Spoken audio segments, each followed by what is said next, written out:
Во една платена политичка програма, што наводно се нарече како интервју, Али Ахмети продолжува со стариот начин на измами.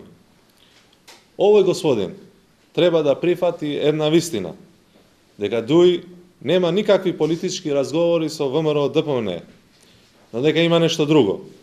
Има наклонетост, улижување, сооднесување како на подчинети слуги, колнечи се пред Груевски дека Дуи не гласале за Пендаровски, туку за Иванов, иако фактите зборуваат поинаку. Зашеметеноста на Али Ахмети и Дуи пред Груевски и пред ВМРО ДПМН ја изразува нивната голема паника дека може да останат надвор од владата. Ова нивна паника доаѓа како резултат на нивната вмешаност во криминал и корупција за време на нивното владење, додавајќи ги овде и криминалните активности за време на последните избори.